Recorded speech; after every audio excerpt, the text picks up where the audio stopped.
तमम् देवीं सरस्वतीं व्यासं ततो जयमुदीरये स्वस्तिस्तु सताम् हरिः ओम् येषां त्वन्तगतं पापं जनानां पुण्यकर्मणां ते द्वन्द्वमोहनिर्मुक्ता भजन्ते मां दृढौ व्रताः ದೃಢೌ ವ್ರತಾಹ ವ್ರತದಲ್ಲಿ ದೃಢವಾಗಿ ನೆಲೆಸಿ ನಾವು ಮಾಡಬೇಕಾದ ಕೆಲಸ ಏನು ಅನ್ನೋದನ್ನ ಚೆನ್ನಾಗಿ ತಿಳಿದು ಅದರಲ್ಲಿ ಎಂದೂ ಕೂಡ ಕೆಲಸದ ಹಿನ್ನೆಲೆಯಲ್ಲಿ ಔದಾಸೀನ್ಯವನ್ನ ವ್ಯಕ್ತಪಡಿಸದೆ ಭಗವಂತನ ಪ್ರೀತಿಗಾಗಿ ಜಗತ್ತಿನ ಎಲ್ಲ ಅಂದ್ರೆ ತನಗೆ ಒದಗಿ ಬರುವಂತಹ ಕಾರ್ಯಭಾರಗಳನ್ನ ನಿಷ್ಠೆಯಿಂದ ನಡೆಸುವಂತಹ ಸಜ್ಜನ ನನ್ನನ್ನೇ ಹೊಂದುತ್ತಾನೆ. ಕಾರಣ ಬಹಳ ಮುಖ್ಯವಾದದ್ದು. ಒಂದು ಪಾಪಗಳನ್ನ ಕಳೆದುಕೊಂಡಿರ್ತಾನೆ. ಆ ಪಾಪ ಕಳೆದುಕೊಂಡದ್ರಿಂದ ಅಜ್ಞಾನ ಹೋಗಿರುತ್ತೆ. ಅಜ್ಞಾನದಿಂದ ದ್ವಂದ್ವ ಮತ್ತು ಮೋಹ ಎರಡೂ ಅಪಾಯಕಾರಿ. ಒಂದು, ಹಿಂದೆ ಹೇಳಿದ ಹಾಗೆ, ದ್ವಂದ್ವ ಅಂತಂದ್ರೆ ಸುಖ ದುಃಖಗಳ ವಿಷಯದ ಅವ್ಯವಸ್ಥೆ. ಮೋಹ ಅಂತಂದ್ರೆ ಆ ವಸ್ತುವನ್ನ ಆಗದೇ ಇರುವುದು. ಅಂದ್ರೆ ಒಟ್ಟು ಅರ್ಥ ಸುಖ ದುಃಖಗಳ ವಿಷಯದಲ್ಲಿ ಇದೇ ಬೇಕು, ಅದೇ ಬೇಕು, ಹೀಗೆ ಇರಬೇಕು ಅನ್ನುವ ಒಂದು ಗಂಟು ಹಾಕಿಕೊಳ್ಳದೆ ಇರುವಂತಹ ಸ್ವಭಾವ ಇರುವುದರಿಂದ ಆತ ಬಿಡುಗಡೆಯ ದಾರಿಯನ್ನ ಹೊಂದುತ್ತಾನೆ ಅಂತ ನಿರೂಪಣೆ ಮಾಡಿದ್ರು. ನಾವಿದಕ್ಕೆ ಆಚಾರ್ಯರ ಮಾತು ಏನು ವಿಶೇಷವಾಗಿಲ್ಲ. ವಿಪರೀತಾಶ್ಚ ಕೇಚಿತ್ ಸಂತಿ ಅನ್ನುವ ಮಾತು. ಅಂದ್ರೆ ಹಿಂದೆ ಮೊದಲು ಆ ಯಾರು ಹೊಂದುದಿಲ್ಲ ಅನ್ನೋದನ್ನ ಹೇಳಿದ್ರು. ಈಗ ಯಾರು ಹೊಂದುತ್ತಾರೆ ಅನ್ನೋದನ್ನ ಈ ಪದ್ಯದಲ್ಲಿ ಹೇಳಿದ್ರು. ಮುಂದೆ 29ನೆಯ ಪದ್ಯ. ಜರಾ ಮರಣ ಮೋಕ್ಷಾಯ ಮಾಮಾಶ್ರಿತ್ಯ ಯತಂತಿಯೇ ತೇ ಬ್ರಹ್ಮ ತದ್ವಿದುರ್ಕಸ್ನಂ ಅಧ್ಯಾತ್ಮಂ ಕರ್ಮ ಚಾಖಿಲಂ. ಜರಾ ಮತ್ತು ಮರಣ ಇದೆರಡೇ ಭಯಪಡಿಸುವಂತಹ ಸಂಗತಿಗಳು. ಮರಣ ಆದ್ರೂ ಒಂದೇ ಸರ್ತಿ ಭಯಪಡಿಸುತ್ತೆ. ಈ ಜರ ಇದೆಯಲ್ಲ, ನಾನು ಯಾಕೋ ಮೊದ್ಲಿನ ಹಾಗಿಲ್ಲ, ಶರೀರ ನಾನು ಹೇಳಿದ ಹಾಗೆ ಕೇಳ್ತಿಲ್ಲ, ಕಾಲು ಕೈ ನಡಿಲಿಕ್ಕೆ ಆಗ್ತಿಲ್ಲ. ಇದು ಮನುಷ್ಯನನ್ನ ನಿಧಾನಕ್ಕೆ ಇಂಚಿಂಚಾಗಿ ಕೊಲ್ಲುತ್ತೆ. ಈ ಜರ ಮತ್ತು ಮರಣ ಯಾವಾಗ ಅಂತ ಗೊತ್ತಿಲ್ಲ, ಅದರಿಂದಾಗಿ ಅದು ನಿರಂತರ ಕಾಟ. ಈ ಡೇಟಿಗೆ ಈಗ ಅದರಲ್ಲಿ ಎಕ್ಸ್ಪೈರಿ ಡೇಟ್ ಹಾಕಿದ್ರೆ ನಮಗೆ ಹೇಗೆ ಅಷ್ಟು ದಿವಸ ಯೂಸ್ ಮಾಡಬಹುದು ಅಂತ ಒಂದು ಧೈರ್ಯದಿಂದ ಅದರ ಬಗ್ಗೆ ನಮ್ಗೆ ಟೆನ್ಷನ್ ಇರುವುದಿಲ್ವೋ, ಅಲ್ಲೊಂದು ನೆಮ್ಮದಿ ಇರುತ್ತೆ. 68 ಮಾರ್ಕ್ಸ್ ಬರುತ್ತೆ, ಟೆನ್ಷನ್ ಇಲ್ಲ.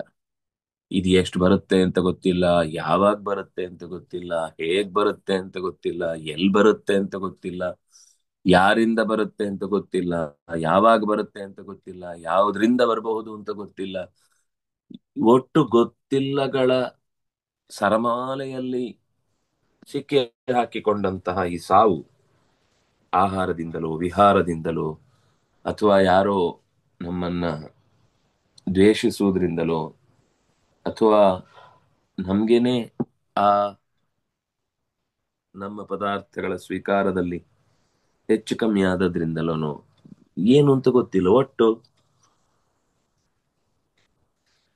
ಆಗಾಗ ಒಂದ್ಸರ್ತಿ ಭೇಟಿ ಕೊಟ್ಟು ನಾನಿದ್ದೇನೆ ಅಂತ ತೋರಿಸಿಕೊಟ್ಟು ಹೋಗುವಂತಹ ಒಂದು ಆ ದುರವಸ್ಥೆ ಅದು. ಅದಕ್ಕೆ ಅದೆರಡರಿಂದ ಬಿಡುಗಡೆ ಆಗಬೇಕು ಅಂತ ಸಾಮಾನ್ಯವಾಗಿ ಒಬ್ಬ ಮನುಷ್ಯ ಅಂತ ಅನ್ನಿಸಿಕೊಂಡವನ ಬೇಸಿಕ್ ಇನ್ಸ್ಟಿಂಕ್ಟ್ ಸಾವಿನಿಂದ ದೂರ ಆಗಬೇಕು.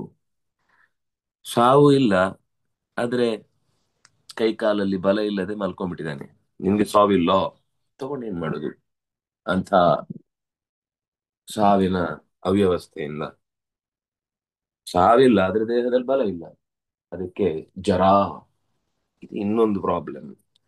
ಶರೀರದಲ್ಲಿ ತಾಕತ್ತಿದ್ರೆ, ಜರ ಇಲ್ಲದೆ ಇದ್ರೆ, ಆವಾಗ ಅಂದುಕೊಂಡ ಕಾರ್ಯವನ್ನ ಯಶಸ್ವಿಯಾಗಿ ಮಾಡುವುದಕ್ಕೆ ಮನುಷ್ಯನಿಗೆ ದೈಹಿಕವಾಗಿ ಸಾಮರ್ಥ್ಯ, ಮಾನಸಿಕವಾಗಿ ಬಲ ಇರುತ್ತೆ. ಅದೆರಡರ ಬಿಡುಗಡೆಗಾಗಿ, ಮುದಿತನ ಮತ್ತು ಸಾವು, ಈ ಎರಡರ ಬಿಡುಗಡೆಗಾಗಿ ಮಾಂ ಆಶ್ರಿತ್ಯ ಯತಂತಿ.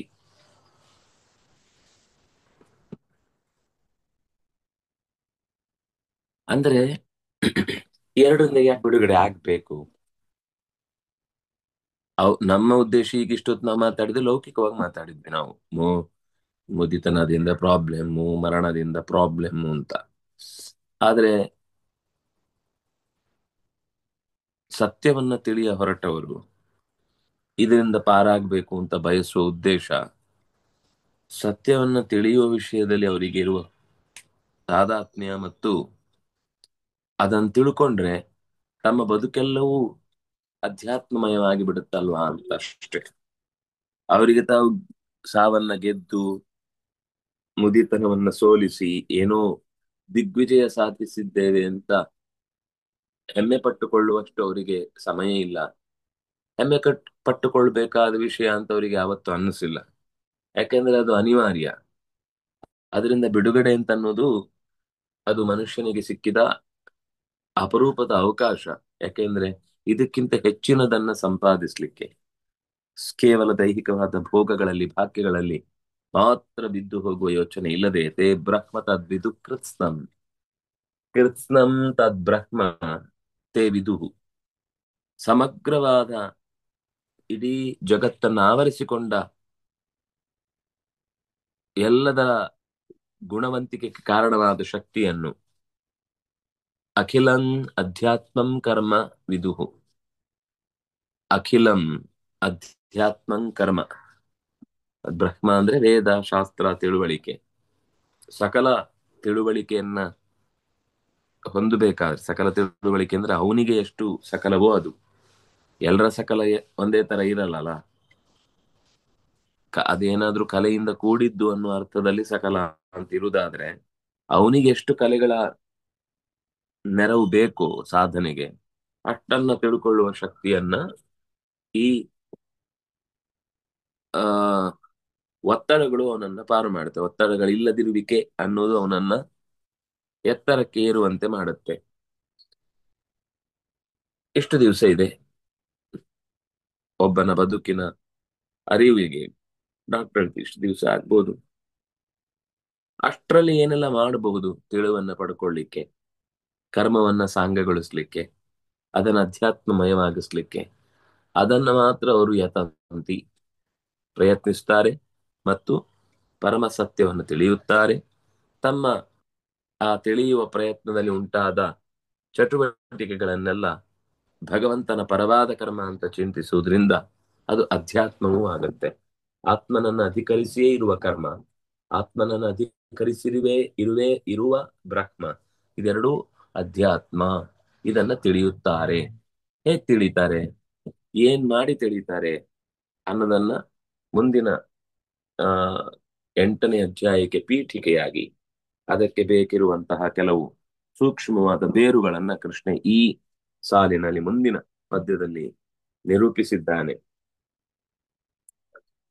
ಅಂದ್ರೆ ಈ ಎರಡು ಆ ಪದ್ಯಗಳಲ್ಲಿ ಹೇಳಬೇಕಾದ ಸಂಗತಿಯನ್ನು ಪ್ರಧಾನವಾಗಿ ಕೃಷ್ಣ ನಿರೂಪಣೆ ಮಾಡಿದ್ದು, ಜರಾಮರಣ ಮೋಕ್ಷಾಯ ಅತ್ಯಂತ ಕಾಮ ನಿವೃತ್ತ್ಯರ್ಥಂ. ಜರಾಮರಣ ಅನ್ನೋದು ಆ ಅನ್ಯಕಾಮ ನಿವೃತ್ತ್ಯರ್ಥಂ.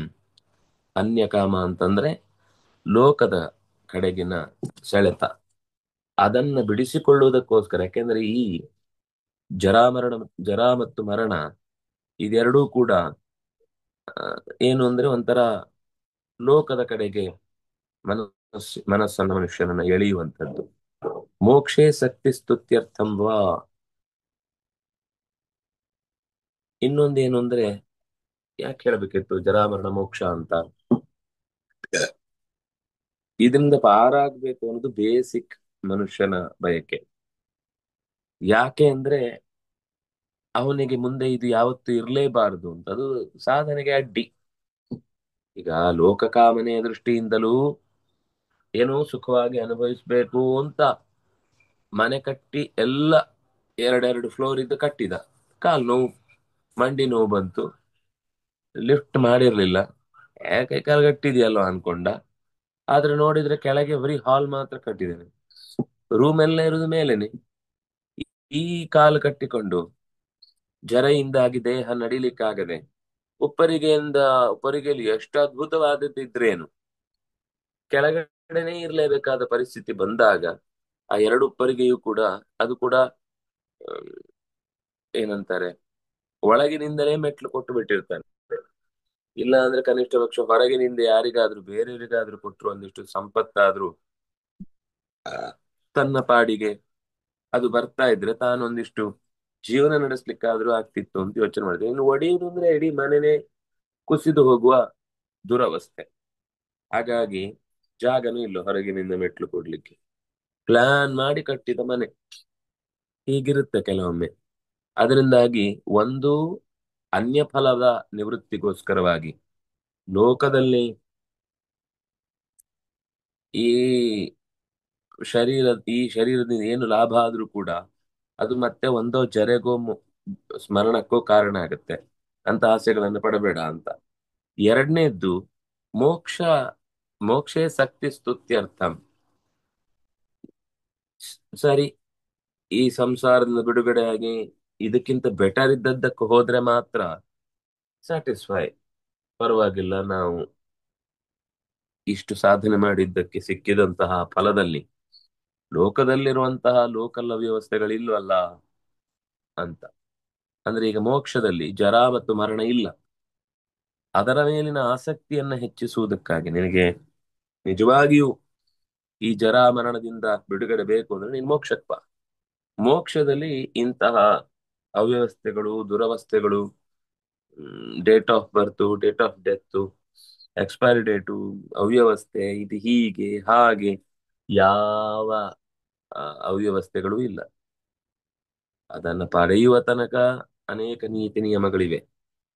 ಅದರ ಪಡೆದು ಆಮೇಲೆ ಇಲ್ವಾ ಅಂದ್ರೆ ಇರುತ್ತೆ. ಅದು ದೇವರ ಇಚ್ಛೆಗೆ ತಕ್ಕಂತೆ ತಾನಾಗಿ ಅವನು ಅದನ್ನ ಇಂಟ್ರೆಸ್ಟ್ ಕೊಟ್ಟು ಮಾಡುತ್ತಿರ್ತಾನೆ. ಅದರಿಂದಾಗಿ ಅವನಿಗೆ ಅದೊಂದು ಹೊರೆ ಅಂತ ಅನ್ಸುದಿಲ್ಲ ದೇವರ ಸೇವೆ. ಅದರಿಂದಲೇ ಆತ್ಮತೃಪ್ತಿ ಸಿಗುವುದು ಅಂತ ಅನ್ನುವ ದೃಷ್ಟಿಯಿಂದ ಜರಾಮರಣ ಮೋಕ್ಷಾಯ ನ ವಿಧಿ, ಇದು ಆದೇಶ ಅಲ್ಲ ಅಥವಾ ವಿಧಾನ ಅಲ್ಲ. ಹೀಗ್ ಮಾಡ್ಬೇಕು, ಹೀಗಿರ್ಬೇಕು, ಹೀಗೆ ಆಗ್ಬೇಕು ಅಂತ ಯಾರು ಇಲ್ಲಿ ಒತ್ತಾಯ ಮಾಡ್ತಾ ಇಲ್ಲ. ಹಾಗಾಗಿ ಈ- ಏನ್ ಏನು ಇದರ ಒಟ್ಟು ಸಾರ ಅಂತಂದ್ರೆ, ಗೀತಾ ಕಲ್ಪದಲ್ಲಿ ಬಂದ ಮಾತನ್ನ ಆಚಾರ್ಯರು ಸಂಗ್ರಹ ಮಾಡಿದ್ದಾರೆ. ಮುಮುಕ್ಷೋರ್ ಅಮುಮುಕ್ಷುಸ್ತು ವರೋ ಏಕಾಂತ ಭಕ್ತಿ ಭಾಗ್. ಮುಮುಕ್ಷು ಮತ್ತೆ ಮುಮುಕ್ಷು ಅಲ್ಲದವ ಅಂತ ಇಬ್ರು ಇದ್ದಾರೆ. ಅಂದ್ರೆ ಸಾಧಕರಲ್ಲಿ ಈ ಲೋಕದಲ್ಲಿ ಬಿಡಿ, ಏಕಾಂತ ಭಕ್ತಿ ಭಾಗ್. ಜರಾಮರಣ ಮೋಕ್ಷಾಯ ಅನ್ನುವ ಶಬ್ದವನ್ನು ತಿಳಿಸಿದ ಉದ್ದೇಶ, ಎರಡು ರೀತಿಯ ಭಕ್ತರಿರ್ತಾರೆ. ಬಿಡುಗಡೆಯನ್ನ ಪಡೆಯುವವರು ಕೂಡ ಭಗವಂತನನ್ನ ಸೇರಬೇಕು ಅಂತ ಕೆಲವರಾದ್ರೆ, ನಮಗೆ ಕಷ್ಟ ಕಳಿಬೇಕು ಅಂತ ಕೆಲವರು. ಹಾಗಾಗಿ ಅನ್ಯ ಶಕ್ತಿ ನಿವಾರಣೆಗಾಗಿ, ಅನ್ಯಾಸಕ್ತಿಯನ್ನ ಕಳೆಯುವುದಕ್ಕೋಸ್ಕರವಾಗಿ ಜರಾವರಣ ಮೋಕ್ಷ ಅಂತ ಹೇಳಿದ್ದು. ಇನ್ನು ಕೆಲವರು ಏಕಾಂತ ಭಕ್ತರಿರ್ತಾರೆ. ಅವರಿಗೆ ಮೋಕ್ಷದಲ್ಲಿ ಅಂತದ್ದೇನು ಇಂಟ್ರೆಸ್ಟ್ ಇಲ್ಲ. ಅಲ್ಲಿ ಪರಮಾತ್ಮ ಸಿಗ್ತಾನೆ ಅಂತ ಅನ್ನೋದ್ರ ಬಗ್ಗೆ ಅವ್ರಿಗೆ ಯೋಚನೆ. ಅದನ್ನ ಏಕಾಂತ ಭಕ್ತಿಗಳು, ಭಕ್ತಿ ಮಾಡುವವರು ಅಂತ ಹೇಳುದು. ಅಂತಹ ಅದಕ್ಕೆ ಅವರು ಅದನ್ನು ಬಿಡಿಸಿದ್ದು ಮುಮುಕ್ಷೋ ಅಮುಮುಕ್ಷುಸ್ತು ವರೋ ಏಕಾಂತ ಭಕ್ತಿ ಭಾಕ್. ಮುಮುಕ್ಷುವಿಗಿಂತ ಅಮುಕ್ಷುವೇ ವರ. ಯಾಕೆಂದ್ರೆ ಅವನು ಕೇವಲ ಭಗವಂತನಲ್ಲಿ ಮಾತ್ರ ಆಸಕ್ತಿಯನ್ನು ಹೊಂದಿರ್ತಾನೆ. ಅವನಿಗೆ ಭಗವಂತ ಬಿಟ್ಟು ಬೇರೆದ್ರ ಬಗ್ಗೆ ನಿರೀಕ್ಷೆ ಇರುವುದಿಲ್ಲ.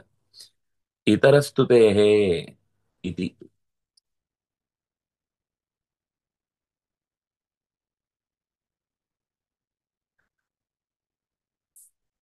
ನಾತ್ಯಂತಿಕಂ ಇತಿ ಚ.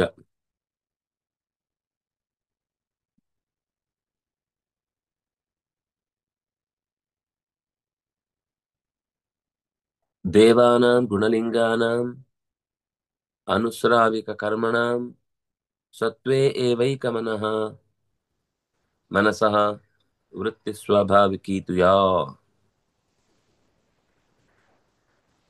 ಆತ್ಯಂತಿಕವಾದ ಭಕ್ತಿ ಅದು ಕೇವಲ ದೇವರು ಬೇಕು ಅಂತ ಅಷ್ಟೇ ಇರುತ್ತೆ ಅಂತವರು ಕೆಲವರು ಇರ್ತಾರೆ.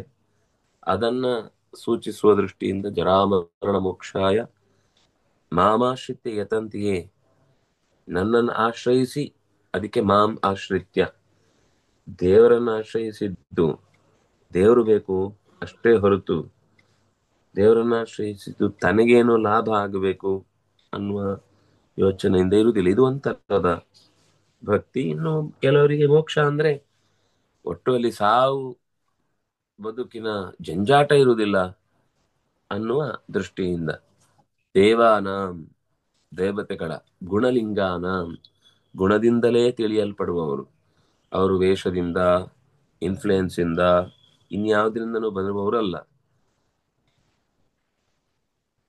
ಆನುಸ್ರಾವಿಕ ಕರ್ಮಣ ಅಂದ್ರೆ ಆ ನಿರಂತರ ಭಗವಂತನೆಡೆಗೆ ಮನಸ್ಸು ಹಾದು ಹಾಯುವಂತಹ ರೀತಿಯ ಕರ್ಮಗಳಲ್ಲಿಯೇ ತೊಡಗಿದವರು, ತಮಗೇನು ಲಾಭ ಇದೆ ಅಂತ ಯೋಚನೆ ಮಾಡಿ ಕರ್ಮ ಮಾಡುವವರಲ್ಲ. ಆನುಸ್ರಾವಿಕ ಕರ್ಮಣ ಸತ್ವ ಏವಾತ್ಮ ಮನಸಃ ಏವೈಕ ಮನಸಃ, ಸತ್ವದಲ್ಲೇ ಮನಸ್ಸಿಟ್ಟವರಾಗಿ, ವೃತ್ತಿ ಸ್ವಾಭಾವಿಕೀತು ಯಾ, ಜೊತೆಗೆ ಅವರ ಪ್ರವೃತ್ತಿ ಕೆಲಸಗಳಿವೆಯಲ್ಲ ಬೇಕಾದಷ್ಟು, ಅದು ಸ್ವಾಭಾವಿಕಿ.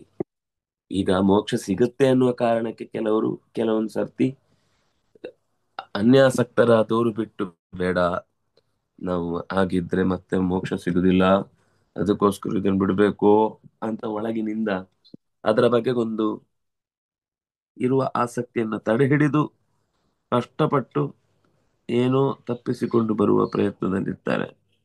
ಆದ್ರೆ ಯಾರು ನೋಡ್ತಾರೆ ಯಾರು ಬಿಡ್ತಾರೆ ಅನ್ನೋದು ಅವರಿಗೇನೆ ಅದು ಬೇಡ, ಅದು ಸ್ವಾಭಾವಿಕಿ, ಅವರಿಗೆ ಅದರ ಬಗ್ಗೆ ಆಸಕ್ತಿ ಇಲ್ಲವೇ ಇಲ್ಲ. ಸತ್ವೇ ಏವೈಕ ಮನಸಃ, ಸಾತ್ವಿಕವಾದ ಕೆಲಸದಲ್ಲಿಯೇ ಮನಸ್ಸಿಟ್ಟುಕೊಂಡು ಸ್ವಭಾವ ಸಹಜವಾದ ವೃತ್ತಿಯಿಂದ, ಸಜ್ಜನಿಕೆಯಿಂದ, ಲೋಕದ ಪ್ರೀತಿಗಾಗಿ, ಆತ್ಮದ ಶ್ರೇಯಸ್ಸಿಗಾಗಿ ಕರ್ಮಗಳನ್ನ ಮಾಡುವವನು ಅನಿಮಿತ್ತ ಭಗವತಿ ಭಕ್ತಿ.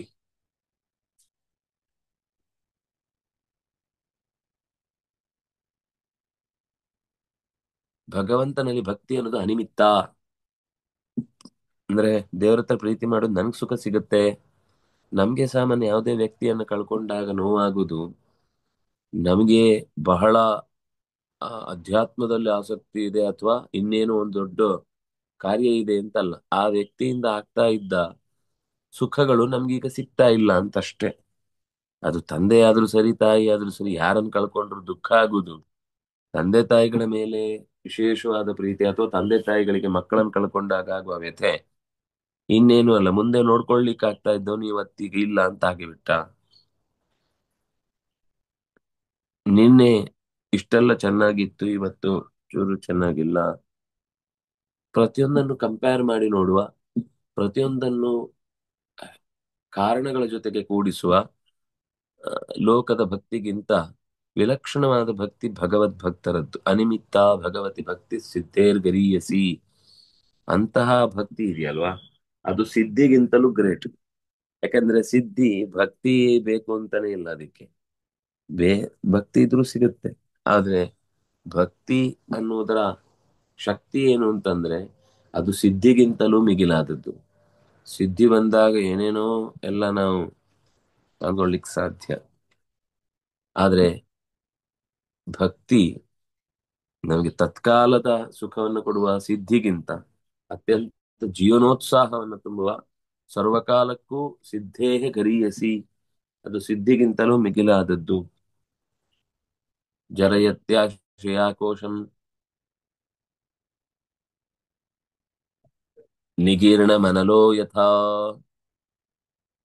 ಈ ಲೋಕದಲ್ಲಿ ಸಿಗುವ ಸುಖ ಇದೆಯಲ್ಲ, ಆಶು ಕೋಶಂ ಜರಯತಿ, ನಮ್ಮ ಅನ್ನಮಯ ಕೋಶ, ಮನೋಮಯ ಕೋಶ, ಪ್ರಾಣಮಯ ಕೋಶಗಳನ್ನ ಬಹಳ ಬೇಗ ಜರಯತಿ, ನಾಶ ಮಾಡುತ್ತೆ.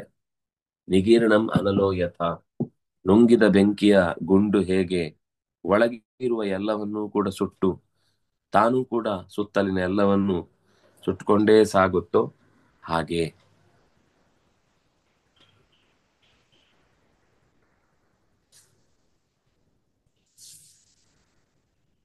ಇತಿ ಭಾಗವತೆ ಲಕ್ಷಣಾಚ್ಚ. ಇದು ಭಾಗವತದಲ್ಲಿ ಬಂದಂತಹ ದೇವತೆಗಳ ಅನಿಮಿತ್ತವಾದ ಭಕ್ತಿಯ ಕುರಿತಾದ ಮಾತು. ಆಹಚ, ಅದನ್ನೇ ಮತ್ತೆ ಹೇಳಿದ್ದಾರೆ.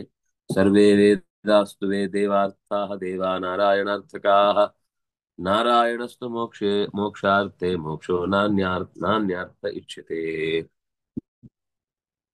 ಎಲ್ಲ ವೇದಗಳು ಕೂಡ ದೇವತೆಗಳ ಲೋಕದ ನಡುವಿನ ಸಂಪರ್ಕಕ್ಕಾಗಿ, ಆ ದೇವತೆಗಳು ನಾರಾಯಣನನ್ನ ಪ್ರೀತಿಸುವುದಕ್ಕಾಗಿ, ಅವನಿಗೆ ಪ್ರೀತಿಯಾಗಲಿ, ಅವನು ಇದರಿಂದ ತನ್ನ ಕಾರ್ಯಭಾರ ಲೋಕದಲ್ಲಿ ನಡೀತಾ ಇದೆ ಅನ್ನುವ ಭರವಸೆಯನ್ನ ಪಡೆಯಲಿ ಅನ್ನುವ ದೃಷ್ಟಿಯಿಂದ ನಾರಾಯಣಸ್ತು ಮೋಕ್ಷಾರ್ಥೆ, ನಾರಾಯಣನು ಯಾಕೆ ಬೇಕು ಅಂದ್ರೆ ನಮಗೆ ಮೋಕ್ಷ ಕೊಡ್ಲಿಕ್ಕೋಸ್ಕರ.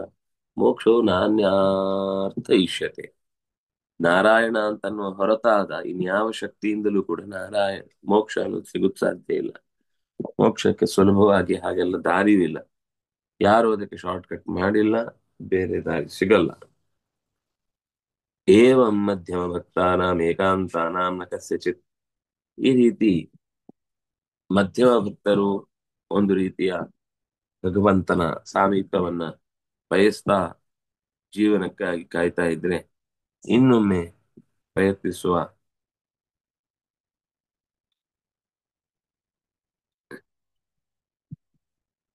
ಅರ್ಥೇ ನಾರಾಯಣೋ ದೇವ ಸರ್ವಮನ್ಯ ತದರ್ಥಕಂ. ಬಹಳ ಪ್ರಸಿದ್ಧವಾದ ಮಾತು. ನಾರಾಯಣೋ ದೇವ, ಅವನೇ ಎಲ್ಲದಕ್ಕಿಂತ ಮುಖ್ಯ. ಅನ್ಯತ್ ಸರ್ವಂ ತದರ್ಥಕಂ, ಇನ್ನು ಇದು ಬಿಟ್ಟು ಇನ್ನೇನ್ ನಡೆದ್ರು ಕೂಡ ಅದು ತದರ್ಥಕಂ.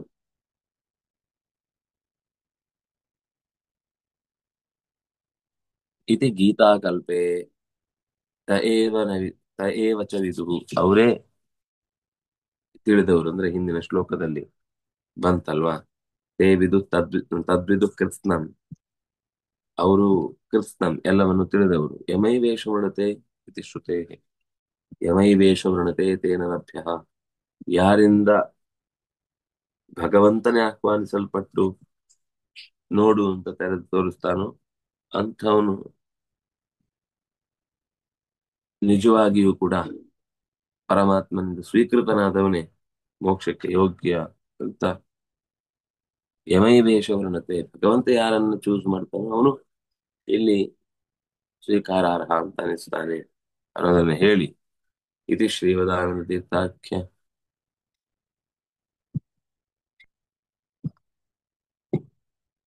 ವಿರಚಿತೆ ಶ್ರೀಮದ್ ಭಗವದ್ಗೀತಾ ಭಾಷ್ಯೆ ಸಪ್ತಮೋಧ್ಯಾಯ. ಶ್ರೀಹರಿಪ್ರಿಯತಾಂ ಶ್ರೀಕೃಷ್ಣಾರ್ಪಿತಂ ಅಸ್ತು. ನಾಳೆ ಮತ್ತೆ ಮುಂದಿನ ಶ್ಲೋಕ, ಅದು ಪೀಠಿಕೆ 8ನೇ ಅಧ್ಯಾಯ ಶುರು ಮಾಡೋಣ. ಶ್ರೀಹರಿಪ್ರಿಯತಾಂ ಶ್ರೀಕೃಷ್ಣಾರ್ಪಿತಂ ಅಸ್ತು.